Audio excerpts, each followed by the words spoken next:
Welcome to all. ഇന്ന് നമ്മൾ നോക്കാൻ പോകുന്നത് 6ാം ക്ലാസ്സിലെ സയൻസ് ആണ് കേട്ടോ. 6ാം ക്ലാസ്സിലെ സയൻസ് 9ാമത്തെ ചാപ്റ്ററാണ് നോക്കുന്നത്. അപ്പോൾ നമ്മുടെ സയൻസ് കംപ്ലീറ്റ് ആവാൻ പോവാണ്. 6ാം ക്ലാസ്സിലെ അധികം ചാപ്റ്റേഴ്സ് ഇല്ലേന് എടുക്കുന്നതിനായിട്ട്.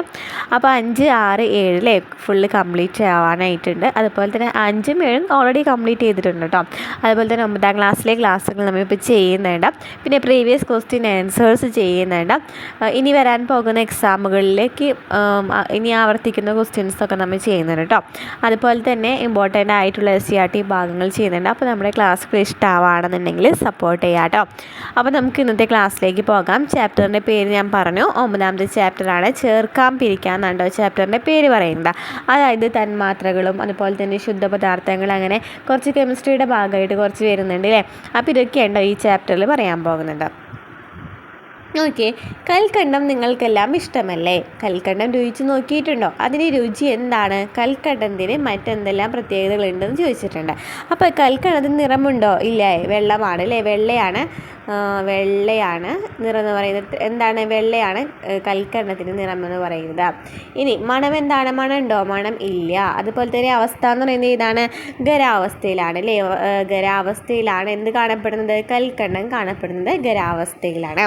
ഇനി ഒരു കഷ്ണം കൽക്കണ്ടം പൊടിച്ച് ചെറുതരികളാക്കി വീണ്ടും രുചിച്ച് നോക്കൂ, എന്തെങ്കിലും വ്യത്യാസമുണ്ടോ? ഒരു തരിയെ ചെറിയ കണികകളാക്കി ഹാൻഡ് ലെൻസ് ഉപയോഗിച്ച് നിരീക്ഷിച്ചാൽ എന്തെങ്കിലും കാണാൻ പറ്റുമോ എന്നൊക്കെ ചോദിച്ചിട്ടുണ്ട്. അപ്പോൾ നമുക്ക് കൽക്കണ്ടത്തിന് ചെറിയ കണികളാക്കാൻ പറ്റില്ലേ. ചെറിയ കണികളാക്കി മാറ്റിയിട്ട് നമുക്ക് എന്ത് നോക്കാനായിട്ട് പറ്റും?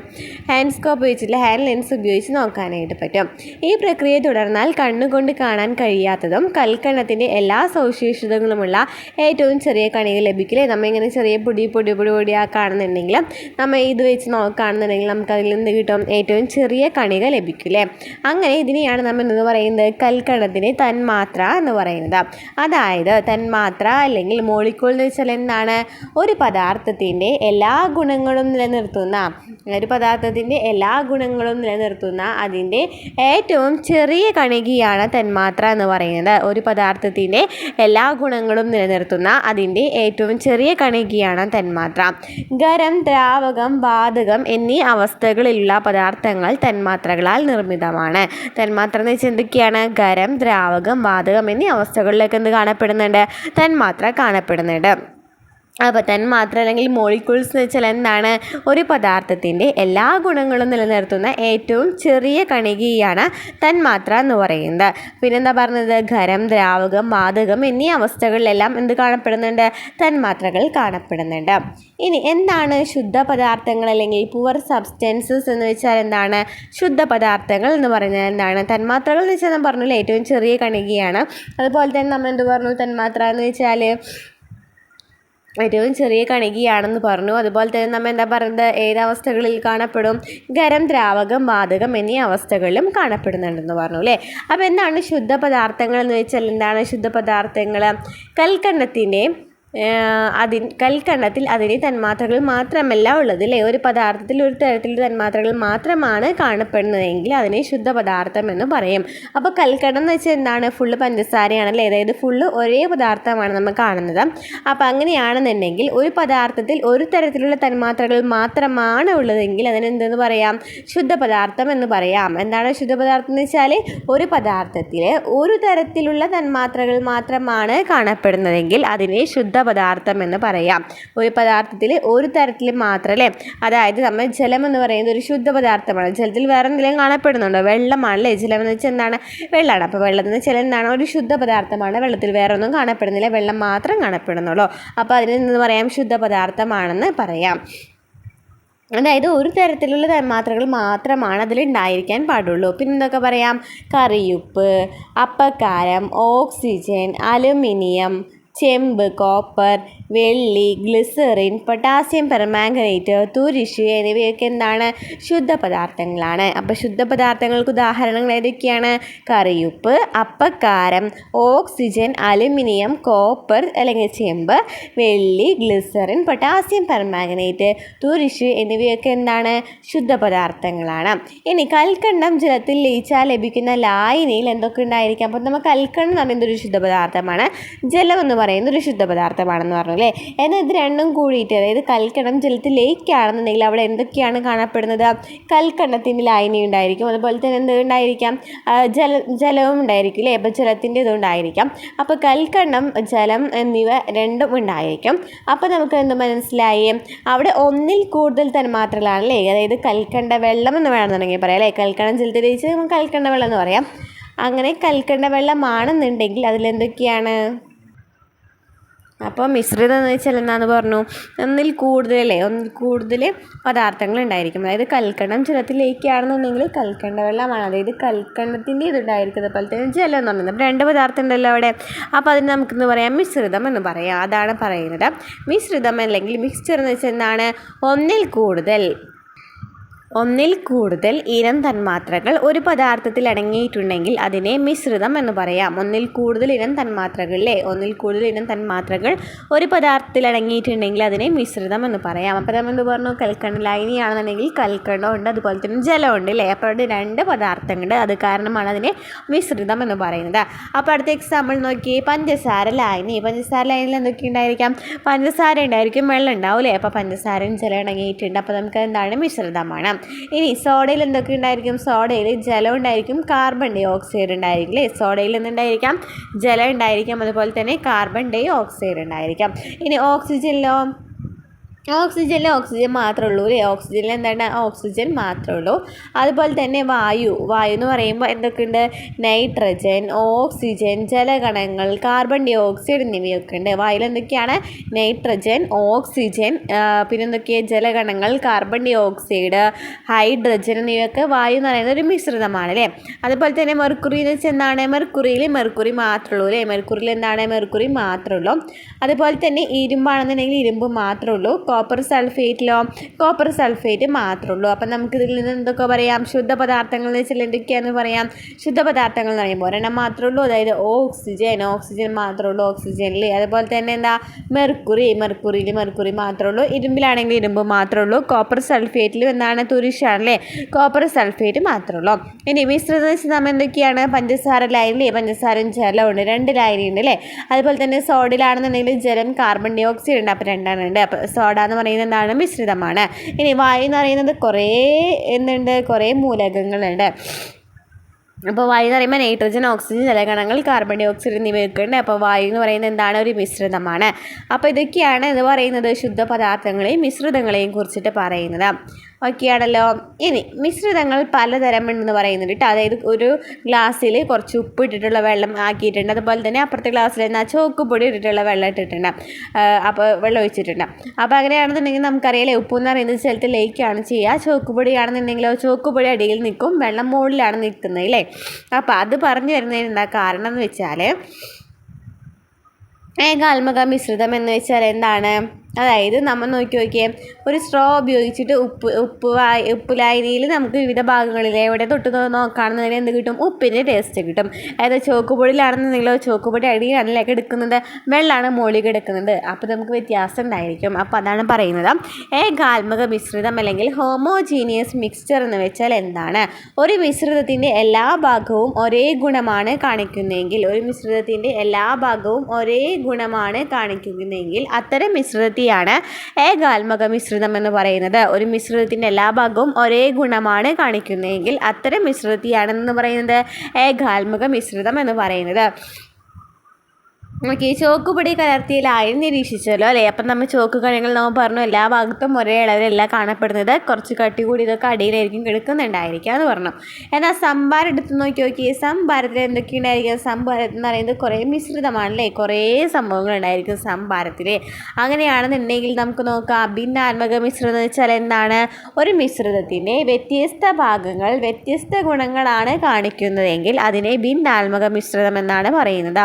ഒരു മിശ്രിതത്തിൻ്റെ വ്യത്യസ്ത ഭാഗങ്ങൾ വ്യത്യസ്ത ഗുണങ്ങളാണ് കാണിക്കുന്നതെങ്കിൽ അതിനെ ഭിന്നാത്മക മിശ്രിതം എന്നാണ് പറയുന്നത്. വ്യത്യസ്ത ഭാഗങ്ങൾ വ്യത്യസ്ത ഗുണങ്ങളാണ് കാണിക്കുന്നതെങ്കിൽ അതിനെ ഭിന്നാത്മക മിശ്രിതം എന്നാണ് പറയുന്നത്. അപ്പോൾ നിങ്ങൾക്ക് പരിചിതമായ മിശ്രിതങ്ങൾ ഏതൊക്കെയാണെന്ന് ചോദിച്ചിട്ടുണ്ടെങ്കിൽ നാരങ്ങ വെള്ളം, അതുപോലെ തന്നെ കരിങ്ങാലി വെള്ളം എന്നിവയൊക്കെ എന്താണ്? പരിചിതമായ മിശ്രിതങ്ങളാണ് അല്ലേ. അപ്പോൾ നാരങ്ങ വെള്ളത്തിൽ എന്തൊക്കെയാണ് നാരങ്ങ, അതുപോലെ തന്നെ എന്താ ജലമുണ്ട് അല്ലേ, പഞ്ചസാര ഉണ്ട്. അപ്പോൾ കരിങ്ങാലി വെള്ളമാണെന്നുണ്ടെങ്കിലും അങ്ങനെയൊക്കെ തന്നെയാണ്. അതുപോലെ തന്നെ വായു ഒക്കെ പറയുന്നതാണ് മിശ്രിതങ്ങളാണ് അല്ലേ, നമുക്കറിയാം അല്ലേ. വായു എന്ന് പറയുന്നതും അതുപോലെ തന്നെ എന്താണ് സോഡ പറഞ്ഞു നമ്മെ. അപ്പോൾ പഞ്ചസാര വെള്ളം എന്നിവയൊക്കെ എന്താണ് മിശ്രിതങ്ങളാണെന്ന് മനസ്സിലായി. അപ്പോൾ നമുക്ക് മനസ്സിലായല്ലോ ഏകാത്മക മിശ്രിതമുണ്ട്, ഭിന്നാത്മക മിശ്രിതമുണ്ടെന്ന് പറഞ്ഞു. ഏകാത്മക മിശ്രിതം എന്ന് വെച്ചാൽ ഒരേ ഗുണങ്ങളായിരിക്കാം. അതുപോലെ തന്നെ എന്താ പറയുന്നത്, ഒരേ ഗുണങ്ങളാണ്, എല്ലാ ഭാഗത്തും ഒരേ ഗുണമാണെന്നുണ്ടെങ്കിൽ എന്ന് പറയാം ഏകാത്മക മിശ്രിതം എന്ന് പറയാം. അതുപോലെ തന്നെ ഒരേ മിശ്രിതമായിരിക്കും അല്ലേ, ഒരേ പദാർത്ഥങ്ങളായിരിക്കും അതിലുണ്ടായിരിക്കാം. എന്നാൽ ഭിന്നാത്മക മിശ്രിതം എന്ന് വെച്ചാൽ എന്തായിരിക്കും, വ്യത്യസ്ത പദാർത്ഥങ്ങളായിരിക്കാം, വ്യത്യസ്ത ഗുണങ്ങളായിരിക്കാം കാണിക്കുന്നത്. അതിനെയാണെന്ന് പറയുന്നത് ഭിന്നാത്മക മിശ്രിതം എന്ന് പറയുന്നത്. ഓക്കെ ആണല്ലോ. ഇനി ലായനികൾ പലതരം. ലായനികളെ കുറിച്ചിട്ടാണ് പറയുന്നത്. ലീനം, ലായകം, ലായനി എന്നിവ നമ്മൾ മുമ്പ് പഠിച്ചിട്ടുണ്ട് അല്ലേ. നമ്മൾ കഴിഞ്ഞ ക്ലാസ്സിൽ പറഞ്ഞിട്ടുണ്ടായിരുന്നു ലീനം, ലായകം, ലായനി എന്ന് വെച്ചാൽ എന്തൊക്കെയാണെന്നുള്ളത് അല്ലേ. ലീനം എന്ന് വെച്ചാൽ എന്തായിരുന്നു, ലീനം എന്ന് വെച്ചാൽ എന്താണ് ലയിക്കുന്നത്, അതിനെയാണ് ഇന്ന് പറയുന്നത് ലീനം എന്ന് പറയുന്നത് അല്ലേ. എന്താണ് ഇനി ലായനി എന്ന് വെച്ചാൽ എന്താണ്, ആ ലയിച്ച ഒരു ലായനി വെള്ളം, ഒരു ഇപ്പോൾ പഞ്ചസാര ലായനി ആണെങ്കിൽ പഞ്ചസാര ലായനി അല്ലേ. അപ്പോൾ ആ കിട്ടുന്ന ലാസ്റ്റത്തെ പ്രൊഡക്റ്റാണെന്ന് പറയുന്നത് ലായനി എന്ന് പറയുന്നത്.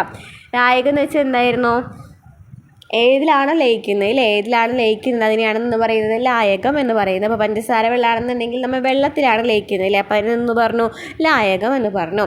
ഇനി എല്ലാ ലായനികളും ഏകാത്മക മിശ്രിതങ്ങളാണ്. എല്ലാ ലായനികളും ഏകാത്മക മിശ്രിതങ്ങളാണെന്ന് പറയുന്നത് കാരണം എല്ലാ ലായനികളും വെള്ളത്തിൽ ലയിക്കുന്നതാണല്ലേ. വെള്ളത്തിൽ ലയിക്കുകയാണെന്നുണ്ടെങ്കിൽ എല്ലാ ഭാഗത്തും ഒരേപോലെ തന്നെയായിരിക്കും അതിൻ്റെ സ്വഭാവം കാണിക്കുന്നത്. നാം ഉപയോഗിക്കുന്ന പല ലായനികളും ഖരപദാർത്ഥം ദ്രാവകത്തിൽ ലയിച്ചവയാണ്. അപ്പോൾ നാം ഉപയോഗിക്കുന്ന പല ലായനികളും എന്താണ്, ഖരപദാർത്ഥം എന്ന് സംഭവിക്കുകയാണ് ചെയ്യുന്നത്, ദ്രാവകത്തിൽ ലയിക്കുകയാണ് അല്ലേ. അതായത് നമ്മൾ ഒരു പഞ്ചസാര ലായനി എടുക്കുകയാണെന്നുണ്ടെങ്കിൽ പഞ്ചസാര എന്ന് പറയുന്നത് ഖരാവസ്ഥയിലാണ്. അത് ആ ലായനി പഞ്ചസാര ലായനി എന്ന് വെച്ചാൽ എന്താണ്, ആ പഞ്ചസാര അതായത് ഖരം എന്ന് പറയുന്നത് ദ്രാവകത്തിൽ ലയിച്ചിരിക്കുകയാണ്. അങ്ങനെ ഖരാവസ്ഥയിലും വാതകാവസ്ഥയിലും എന്തുണ്ട്, ലായനികൾ ഉണ്ട്. ഖരാവസ്ഥയിലും വാതകാവസ്ഥയിലും എന്തുണ്ട്, ലായനികൾ ഉണ്ട്. ഓക്കെ ആണല്ലോ. അപ്പോൾ നമുക്ക് ലായനികളും അതിലുൾപ്പെട്ട വസ്തുക്കളും നോക്കാം. ബ്രാസ് എന്ന് വെച്ചാൽ എന്താണ്, പിച്ചളയാണല്ലേ. ബ്രാസ് എന്ന് പറയുന്നത് ഇമ്പോർട്ടൻ്റ് ആണ്, അതൊന്നായി പഠിച്ചു വയ്ക്കുക. ബ്രാസ് എന്ന് വെച്ചാൽ എന്താണ്, പിച്ചളയാണ്. അപ്പോൾ ബ്രാസിൻ്റെ മിശ്രിതങ്ങൾ ഏതൊക്കെയാണ്, സിങ്ക്, കോപ്പർ ആണ് കേട്ടോ. ബ്രാസിൻ്റെ എന്നിട്ടാണ് ഉൾപ്പെട്ട വസ്തുക്കൾ എന്ന് പറയുന്നത് ഏതൊക്കെയാണ്, സിങ്കും കോപ്പറും. ഇനി സോഡയിലാണെന്നുണ്ടെങ്കിൽ നമ്മൾ പറഞ്ഞു ജലം, കാർബൺ ഡൈ ഓക്സൈഡ് ആണ്. ഇനി ഗ്ലിസറിൻ വെള്ളത്തിലേക്കാണെന്നുണ്ടെങ്കിലോ ഗ്ലിസറിനും ജലം ഉണ്ടായിരിക്കാം. ഇനി വായുവിൽ എന്തുണ്ട്, nitrogen, oxygen, carbon dioxide, argon, അങ്ങനെ പല മൂലകങ്ങളുണ്ട്. ജലകണികകൾ എന്നിവയൊക്കെ എന്തെങ്കിലുണ്ട്, വായുവിലുണ്ടെന്ന് മനസ്സിലായി. അപ്പോൾ ബ്രാസ്, പിച്ചള എന്ന് വെച്ചാൽ എന്താണെന്ന് നമ്മൾ പറഞ്ഞു, കോപ്പറും, അതായത് കോപ്പറും സിങ്കും, ചെമ്പും സിങ്കും ഉള്ളതാണ് ബ്രാസ് എന്ന് പറയുന്നത്. സോഡ എന്ന് വെച്ചാൽ ജലം, കാർബൺ ഡൈ ഓക്സൈഡ്, ഗ്ലിസറിൻ വെള്ളത്തിലേക്കാണെന്നുണ്ടെങ്കിൽ ഗ്ലിസറിൻ ജലം, വായു ആണെന്നുണ്ടെങ്കിൽ nitrogen, oxygen, carbon dioxide, ജലകണികകൾ എന്നിവയാണ് ഉള്ളത്. ഓക്കെ, ക്ലിയർ ആയല്ലോ. ഇനി നോക്കിയേ, വേർതിരിക്കൂ എന്ന് പറഞ്ഞിട്ടുണ്ട്. ഒന്നിലധികം വസ്തുക്കൾ കലർന്നതോ ലയിച്ചതോ ആയ പദാർത്ഥങ്ങളാണ് അല്ലേ നാം ഇതുവരെ പരിശോധിച്ചത്. ഇങ്ങനെ ചേർന്ന് കിടക്കുന്ന പദാർത്ഥങ്ങളെ നമുക്ക് വേർതിരിക്കുവാൻ കഴിയുമോ, അതായത് പഞ്ചസാര ലായനിയാണെന്നുണ്ടെങ്കിൽ നമുക്ക് എന്താണ് അതിൽ നിന്നും പഞ്ചസാര വേർതിരിക്കാനായിട്ട് പറ്റുമോ. പക്ഷെ നമുക്ക് നോക്കി ഒരു ഗ്ലാസ് ജലത്തിൽ കുറച്ച് മണലിട്ടിട്ടുണ്ട്, അത് നന്നായിട്ട് ഇളക്കാണ്. അപ്പോൾ നമുക്ക് അതിൽ നിന്ന് എന്ത് കിട്ടി, കുറച്ച് മണൽ അടിയിലേക്ക് പോകും, അതുപോലെ തന്നെ വെള്ളം മുകളിലേക്ക് പോകും അല്ലേ. ഇനി നോക്കി ഉപ്പ് ചേർത്തിട്ട് ഇളക്കാൻ അല്ലെങ്കിൽ പഞ്ചസാര ചേർത്ത് ഇളക്കുകയാണെന്നുണ്ടെങ്കിൽ എന്താണ്, ഫുള്ള് പോയിട്ടുണ്ടായിരിക്കും അല്ലേ, ഫുൾ അതിൽ കലങ്ങിയിട്ടുണ്ടായിരിക്കും. അപ്പോൾ രണ്ട് ഗ്ലാസ്സിലെയും മിശ്രിതത്തിന് എന്ത് വ്യത്യാസം ഉണ്ടായിരിക്കും, ഒരെണ്ണത്തിൽ എന്തുണ്ടായിരിക്കും, ഇപ്പോൾ മണലാണെന്നുണ്ടെങ്കിൽ മണലടിയിലേക്ക് വന്നിട്ട് എന്താണ് മുകളിൽ വെള്ളം ഉണ്ടായിരിക്കും. മറ്റേ പഞ്ചസാര ലായനി ആണെങ്കിൽ ഉപ്പ് ലായനിയാണെന്നുണ്ടെങ്കിൽ എന്ത് സംഭവിക്കും, ഫുള്ളായിട്ട് ലയിക്കും അല്ലേ. അപ്പോൾ മണലും വെള്ളവും കലർന്ന മിശ്രിതത്തിൽ നിന്നും മണൽ എങ്ങനെ വേർതിരിച്ചെടുക്കുവാനായിട്ട് പറ്റും, അതിന് വേണ്ടിയിട്ടാണ് പറയുന്നത്. ഒരു മിശ്രിതത്തിലെ ഘടക വസ്തുക്കളെ അടിയിച്ചിട്ട് മുകൾ ഭാഗത്തുള്ള ദ്രാവകത്തെ ഊറ്റിയെടുക്കുന്ന പ്രക്രിയയാണ് തെളിയൂറ്റൽ എന്ന് പറയുന്നത്. എന്താ പറഞ്ഞത്, ഒരു മിശ്രിതത്തിലെ ഘടക വസ്തുക്കളെ ലയിക്കുന്ന വസ്തുക്കളെ അടിയിച്ചെന്ന് വെച്ചാൽ ഏറ്റവും അടിയിലേക്കാക്കും അല്ലേ. എന്നിട്ട് മുകൾ ഭാഗത്തുള്ള ദ്രാവകത്തെ എന്ത് സംഭവിക്കും, ഊറ്റിയെടുക്കും. അതിനെയാണെന്ന് പറയുന്നത് തെളിയൂറ്റൽ എന്ന് പറയുന്നത്. തെളിയൂറ്റൽ എന്ന് വെച്ചാൽ എന്താണ്, അപ്പോൾ എന്താണ് തെളിയൂറ്റൽ എന്ന് വെച്ചാൽ എന്താണ്, അപ്പോൾ മണൽ വെള്ളമില്ലേ, നമ്മൾ മണൽ ഇപ്പോൾ ഇട്ടിട്ടുള്ള വെള്ളം എന്ന് പറയുന്നത് അത് മാത്രം മനസ്സിലാലോചിച്ചാൽ മതി. മണൽ നമ്മൾ എന്ത് ചെയ്യും, അടിയിലേക്ക് അടിഞ്ഞ് കിടക്കുന്നുണ്ടായിരിക്കാം. അപ്പോൾ മുകളിലത്തെ ആ വെള്ളം തെളി ഇങ്ങനെ മുകളിൽ വരെ തെളിയെന്നല്ല പറയുക. അപ്പോൾ തെളി ഇങ്ങനെ ഊറ്റി കളയാണ്. അപ്പോൾ അതിൽ നിന്ന് പറയാം തെളിയൂറ്റൽ എന്ന് പറയാം. അങ്ങനെയാണ് ഒരു മിശ്രിതത്തിൽ നിന്നും എന്തെടുക്കുന്നത്, പദാർത്ഥങ്ങളെ വേർതിരിച്ചെടുക്കുന്നത്. അത് മാത്രമാണ് ഉള്ളത്. നമ്മൾ ഡെയിലി ലൈഫിൽ അടുക്കളയിലൊക്കെ നമ്മൾ പാചകം ചെയ്യുകയാണെന്നുണ്ടെങ്കിൽ നമുക്കറിയാം എങ്ങനെയൊക്കെയാണ് തെളിച്ചെടുക്കുന്നത്. ഇപ്പം നമ്മൾ ചായ കുടിക്കുകയാണെന്നുണ്ടെങ്കിൽ നമ്മൾ ചായയിൽ അതിൽ നിന്ന് വേർതിരിക്കില്ലേ, അരിപ്പ ഉപയോഗിച്ചിട്ട്. അപ്പം നോക്കി ഇതിൽ പിക്ചറിൽ കുറച്ച് നൽകിയിട്ടുണ്ട്. തെളിയൂറ്റി കിട്ടുന്നത് ജലം പൂർണ്ണമായിട്ട് തെളിഞ്ഞതായിരിക്കും അല്ല അല്ലേ. കൂടുതൽ തെളിഞ്ഞ ജലം ലഭിക്കുന്നതിനായിട്ട് വേറെയും കുറേ പ്രോസസ്സ് ചെയ്യേണ്ടതുണ്ട്. നോക്കി, ഫണൽ, അതുപോലെ തന്നെ ചായ അരിപ്പ, ഫിൽറ്റർ പേപ്പർ, തുണി കഷ്ണം, അതുപോലെ തന്നെ വട്ടി എന്നിവയൊക്കെ എന്തൊക്കെയാണ് ഈ വസ്തുക്കളൊക്കെ എന്തിനാണ്, ഇതുപോലെ തന്നെ വേർതിരിച്ചെടുക്കുവാനായിട്ടാണ് അല്ലേ. അപ്പോൾ എന്തെല്ലാം വസ്തുക്കളാണ് നിങ്ങൾ തിരഞ്ഞെടുത്തതെന്ന് പറഞ്ഞിട്ടുണ്ട്. ഇപ്പോൾ ഫണൽ, ചായ അരിപ്പ, ഫിൽറ്റർ പേപ്പർ, തുണി കഷ്ണമൊക്കെ ഉപയോഗിച്ചിട്ടാക്കാം അല്ലേ നമുക്ക് വെള്ളം അതിൽ നിന്ന് വാർത്തെടുക്കാനായിട്ട് പറ്റും. അപ്പം വട്ടിയതൊക്കെ പണ്ട് ഉപയോഗിച്ചിരുന്നതാണ് അല്ലേ. അപ്പോൾ അങ്ങനെയൊക്കെ ഉപയോഗിച്ചിട്ട് നമുക്ക് എന്ത് ചെയ്യാം, വസ്തുക്കൾ നമുക്ക് എന്ത് ചെയ്യാം, വേർതിരിച്ചെടുക്കുവാനായിട്ട് പറ്റും. അപ്പോൾ ചിത്രത്തിൽ കാണുന്നത് പോലെ ഫിൽറ്റർ പേപ്പർ മടക്കിയിട്ട് ഫണലിൽ വെച്ച് ജലം അരിച്ചെടുക്കൂ. അപ്പോൾ കൂടുതൽ തെളിഞ്ഞ ജലം ലഭിക്കുമോ എന്ന് ചോദിച്ചിട്ടുണ്ട് അല്ലേ. അതുപോലെ തന്നെ കെട്ടിടപ്പണിയിൽ മണൽ വേർതിരിക്കാൻ പലതരത്തിലുള്ള അരിപ്പകൾ നമ്മൾ ഉപയോഗിക്കുന്നുണ്ട് അല്ലേ. ഇത് കണ്ടിട്ടുണ്ടായിരിക്കുമല്ലോ, മണൽ വേർതിരിക്കുന്നതിനായിട്ട് ഒരു അരിപ്പ കണ്ടായി, ഈ ഒരു അരിപ്പയല്ലേ ഉപയോഗിക്കുന്നത്. അപ്പോൾ എന്താണ് ഇതിന് കാരണം? ഒരു മിശ്രിതത്തിൽ നിന്നും ഘടക പദാർത്ഥങ്ങളെ വേർതിരിക്കാൻ അരിപ്പ ഉപയോഗിക്കുമ്പോൾ പദാർത്ഥത്തിന് എന്ത് സവിശേഷതയാണ് പ്രയോജനപ്പെടുത്തുന്നത്? അങ്ങനെ നമ്മൾ അരിപ്പ ഉപയോഗിക്കുകയാണെന്ന് ആ കണികൾ തമ്മിലുള്ള വ്യത്യാസം ഉണ്ടായിരിക്കില്ലേ. അതായത് നമുക്കറിയാമല്ലോ, ഇപ്പോൾ മണൽ വേർതിരിക്കുകയാണെന്നുണ്ടെങ്കിൽ മണൽ കുറച്ച് ഭയങ്കര കനം കുറഞ്ഞതാണെന്നുണ്ടെങ്കിൽ ഇത് സംഭവിക്കും, അപ്പുറത്തേക്ക് പോകും. അതുപോലെ തന്നെ മറ്റേതാണെന്നുണ്ടെങ്കിൽ കുറച്ച് കട്ടിയുള്ളതാണെന്നുണ്ടെങ്കിൽ മുകളിൽ കിടക്കും അല്ലേ, കുഞ്ഞു കല്ലുകളാണെന്നുണ്ടെങ്കിൽ. അതല്ല നല്ല തരിതരി കിട്ടണമെന്നുണ്ടെങ്കിൽ ഇത് സംഭവിക്കണം, ഈ അരിപ്പിലിടാണെന്നുണ്ടെങ്കിൽ അടിയിലേക്ക് പോകും അല്ലേ. അപ്പോൾ അതൊക്കെയാണ് അതിൻ്റെ സവിശേഷതകൾ എന്ന് പറയുന്നത്. ഒരു മിശ്രിതത്തിലെ ഘടക പദാർത്ഥങ്ങളെ അരിപ്പ ഉപയോഗിച്ച് വേർതിരിക്കുന്ന രീതിയാണ് അരിക്കൽ എന്ന് പറയുന്നത്. ആ പേരിൽ തന്നെ ഉണ്ടല്ലേ, ഒരു മിശ്രിതത്തിലെ ഘടക പദാർത്ഥങ്ങളെ അരിപ്പ ഉപയോഗിച്ചിട്ട് വേർതിരിക്കുന്ന രീതിയാണ് അരിക്കൽ എന്ന് പറയുന്നത്. അപ്പോൾ ചോക്കുപൊടിയും ജലവും ചേർന്ന മിശ്രിതത്തെ എങ്ങനെയാണ് വേർതിരിക്കുവാനായിട്ട് പറ്റുക? എങ്ങനെയായിരിക്കും ചോക്കുപൊടിയും ജലവും ചേർന്ന മിശ്രിതത്തെ വേർതിരിക്കുവാനായിട്ട് പറ്റുക? നമ്മൾ പറഞ്ഞില്ലേ, തെളിയൂറ്റൽ എന്ന് പറയുന്നത് നമുക്ക് ചോക്കുപൊടിയും അതുപോലെ തന്നെ ജലവും ചേർന്ന് ചോക്കുപൊടി അടിയിൽ ലയിച്ച് കിടക്കുകയാണെന്നുണ്ടെങ്കിൽ നമുക്ക് എന്ത് ചെയ്യാം, ജലം മുകളിൽ നിന്ന് തെളിയൂറ്റിയിട്ട് കളയാം.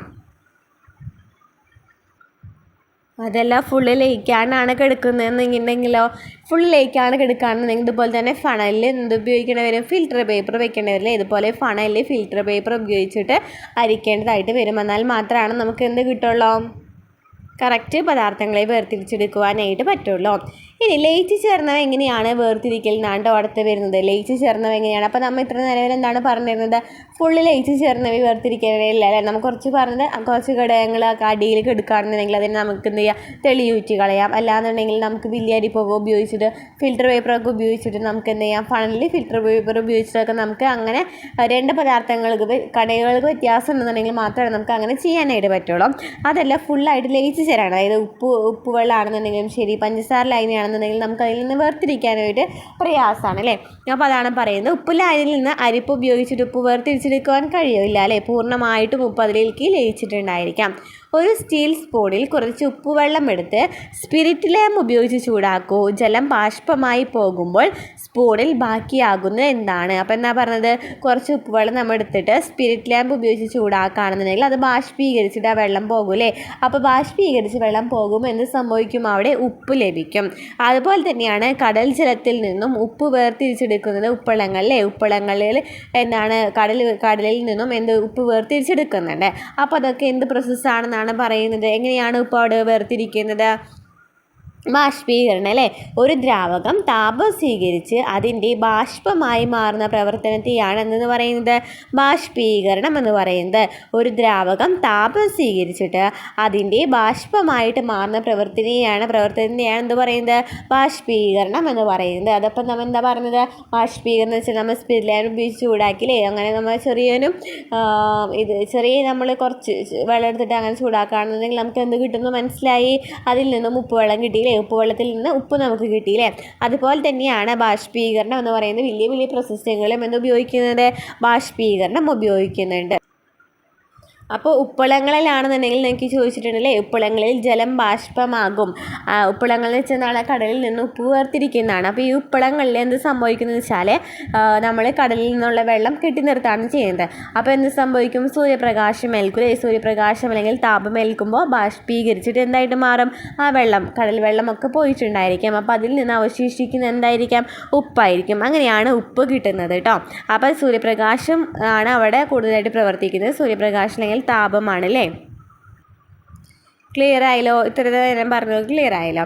ഇനി നമ്മൾ പഠിക്കുന്നത് ഇരുമ്പ് പൊടി എങ്ങനെയാണ് വേർതിരിക്കൽ എന്നാണ് പറഞ്ഞിരിക്കുന്നത്. ഇരുമ്പ് പൊടി വേർതിരിക്കൽ. ലോഹവാതിലുകളും ഗേറ്റുകളും ഉണ്ടാക്കുന്ന ഒരു പണിശാലയിൽ അലുമിനിയം പൈപ്പുകളും ഇരുമ്പ് പൈപ്പുകളും മുറിച്ചപ്പോഴുണ്ടായ പൊടികൾ ചേർന്ന് കിടക്കുകയാണ്. ഇവയിൽ നിന്ന് ഇരുമ്പ് പൊടിയും അലുമിനിയം പൊടിയും എങ്ങനെയാണ് വേർതിരിച്ചെടുക്കുവാനായിട്ട് പറ്റാന്നാണ് ചോദിച്ചിരിക്കുന്നത്. അപ്പോൾ എങ്ങനെയാണ് ഇരുമ്പ് പൊടിയും അലുമിനിയം പൊടിയൊക്കെ നമുക്ക് വേർതിരിച്ചെടുക്കുവാനായിട്ട് പറ്റുന്നത്? അപ്പോൾ നമ്മൾ കഴിഞ്ഞ ചാപ്റ്ററിൽ പറഞ്ഞിട്ടുണ്ടായിരുന്നു, ഇരുമ്പിൻ്റെ ഒരു സവിശേഷതയാണ് എന്ത്, കാന്ത സ്വഭാവം ഉള്ളത്. അപ്പോൾ നമുക്ക് കാന്തം വെച്ച് ഉപയോഗിച്ചിട്ട് നമുക്ക് ഇരുമ്പിനെ മാത്രം അതിൽ നിന്ന് വേർതിരിച്ചെടുക്കാം. കാരണം എന്താണ്, ഇരുമ്പിന് കാന്തിക സ്വഭാവമാണ് ഉള്ളത്, നമ്മൾ പഠിച്ചിട്ടുണ്ടായിരുന്നു അല്ലേ. ഇനി കൊപ്ര ആട്ടിയെ എടുത്ത് വെളിച്ചെണ്ണ വീട്ടിൽ കൊണ്ടുവരാറില്ലേ. ഇതിൽ അവശേഷിക്കുന്ന പിണ്ണാക്കിൻ്റെ അംശം നീക്കം ചെയ്യുവാനായിട്ട് നമ്മുടെ വീടുകളിൽ എന്ത് മാർഗമാണ് ഉപയോഗിക്കുന്നത്? കൊപ്ര ആട്ടിയ വെളിച്ചെണ്ണയിൽ നിന്നും പിണ്ണാക്ക് എങ്ങനെയാണ് കളയുന്നത്?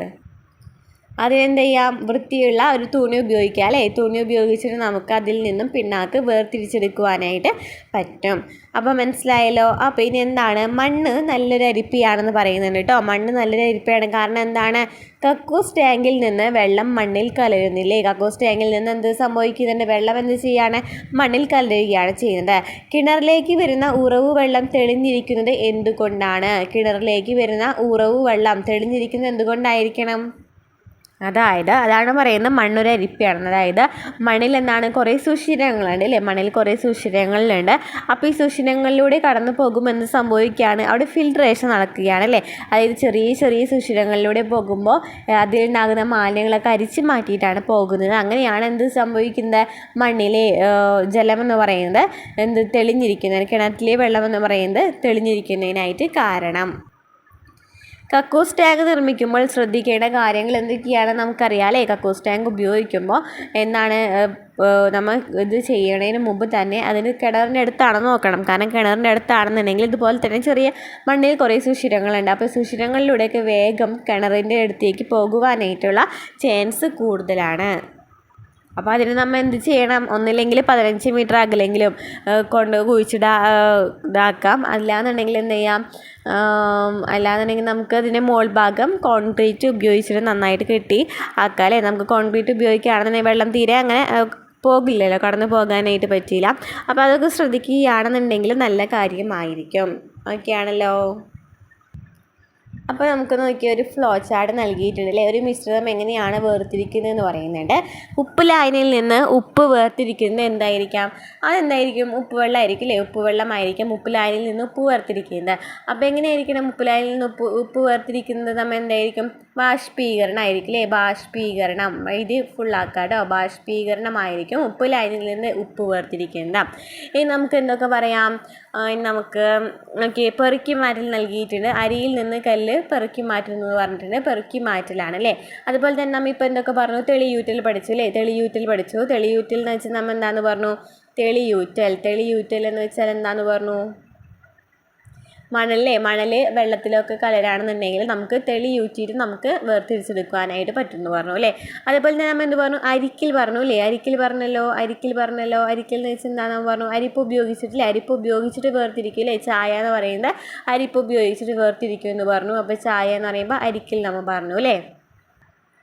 അതുപോലെ തന്നെ നമുക്ക് എന്ത് ചെയ്യാം, പിഴിയാം. നമുക്ക് നാരങ്ങ എന്ന് പറയുന്നതൊക്കെ എന്താണ്, പിഴിഞ്ഞെടുക്കാവുന്നതാണ്. അപ്പോൾ പിഴിയൽ എന്ന് പറയുന്നത് എന്താണ്, ഒരു ഇതുപോലെ തന്നെ വേർതിരിച്ചെടുക്കാൻ പറ്റുന്ന ഇത് തന്നെയുണ്ട്. അപ്പോൾ ബാഷ്പീകരണം, തെളിയൂറ്റൽ, പെറുക്കി മാറ്റൽ, അതുപോലെ തന്നെ അരിക്കൽ, പിഴിയലൊക്കെ എന്താണ്, മിശ്രിതത്തിന് വേർതിരിച്ചെടുക്കാനായിട്ട് പറ്റുന്നതാണ്. അപ്പോൾ ഇത്രയൊക്കെയാണ് നമ്മൾ ഈ ചാപ്റ്ററിൽ പറഞ്ഞത് കേട്ടോ. അപ്പോൾ തന്മാത്രം എന്താണെന്ന് പറഞ്ഞു നമ്മൾ. അതുപോലെ തന്നെ ശുദ്ധപദാർത്ഥങ്ങളും മിശ്രിതങ്ങളും എന്താണെന്ന് പറഞ്ഞു അല്ലേ. ഏകാത്മക മിശ്രിതം, ഭിന്നാത്മക മിശ്രിതം ഉണ്ടെന്ന് പറഞ്ഞു. തന്മാത്ര എന്ന് വെച്ചാൽ എന്താണെന്ന് പറഞ്ഞു, ഏറ്റവും ചെറിയ കണികയാണ് അല്ലേ. അതുപോലെ തന്നെ ശുദ്ധപദാർത്ഥം എന്ന് വെച്ചാൽ എന്താണ്, ഒരേ തന്മാത്രകൾ മാത്രമാണ് ഉണ്ടായിരിക്കുള്ളൂ. മിശ്രിതങ്ങൾ എന്ന് വെച്ചാൽ ഒന്നിലധികം തന്മാത്രകൾ ഉണ്ടായിരിക്കും. ഏകാത്മക മിശ്രിതം എന്ന് വെച്ചാൽ എന്തായിരിക്കും, ഒരേ തന്മാത്രകൾ മാത്രമല്ലേ, ഒരേ പദാർത്ഥങ്ങൾ മാത്രമേ ഉണ്ടായിരിക്കുള്ളൂ, ഒരേ ഗുണമായിരിക്കും കാണിക്കുന്നത് എല്ലാ ഭാഗത്തും. എന്നാൽ ഭിന്നാത്മക മിശ്രിതം എന്ന് വെച്ചാൽ വ്യത്യസ്ത ഗുണങ്ങളായിരിക്കും വ്യത്യസ്ത ഭാഗങ്ങളിലായിരിക്കും. പിന്നെ നമ്മൾ പറഞ്ഞു ഘടകങ്ങളെ വേർതിരിക്കുന്നതിനുള്ള മാർഗ്ഗങ്ങൾ പറഞ്ഞു. അതുപോലെ തന്നെ മിശ്രിതത്തിലെ ഘടകങ്ങൾ വേർതിരിക്കുന്നതിന് അനുയോജ്യമായിട്ടുള്ള ഉപകരണങ്ങളും നമ്മൾ പറഞ്ഞു അല്ലേ.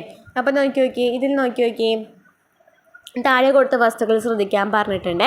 എയും എന്ന് പറയുന്ന മെഴുകുപൊടിയും, ബി ഇരുമ്പ്, സി ഉപ്പ്, ഡി മണലാണ്. എ ബി എന്നിവ കൂടിക്കലർന്നാൽ എങ്ങനെയാണ് വേർതിരിക്കുന്നത്? എയും അതായത് മെഴുകുപൊടിയും ഇരുമ്പും കൂടിക്കലർന്നാൽ എങ്ങനെ വേർതിരിക്കും? ഇരുമ്പിനെ നമുക്ക് വേർതിരിക്കാം അല്ലേ, കാന്തം ഉപയോഗിച്ച് വേർതിരിക്കാമെന്ന് പറഞ്ഞു. ഇനി എയും സിയും എന്നിവ കൂടിക്കലർന്നാലോ, അതായത് മെഴുകുപൊടിയും ഉപ്പും കൂടി എന്താണ് ചെയ്യുന്നത്, കൂടിക്കലരാണെന്നുണ്ടെങ്കിൽ നമുക്ക് എന്ത് ചെയ്യാനായിട്ട് പറ്റും? അപ്പോൾ നമ്മൾ എന്ത് ചെയ്യണം, ആ മിശ്രിതത്തിൽ നമ്മൾ എന്ത് ചെയ്യണം, കുറച്ച് വെള്ളം ഒഴിക്കുക. കുറച്ച് വെള്ളം ഒഴിക്കുകയാണെന്നുണ്ടെങ്കിൽ നമുക്കറിയാമല്ലേ, മെഴുകുപൊടി കുറച്ച് പൊന്തി അല്ലെങ്കിൽ താഴ്ന്നിടാൻ എടുക്കുന്നുണ്ടായിരിക്കും. അപ്പോൾ നമുക്കതിൽ നിന്ന് കറക്റ്റായിട്ട് മെഴുകുപൊടീനെ നമുക്ക് മാറ്റിയെടുക്കാനായിട്ട് തെളിയൂറ്റൽ വഴിയില്ലേ.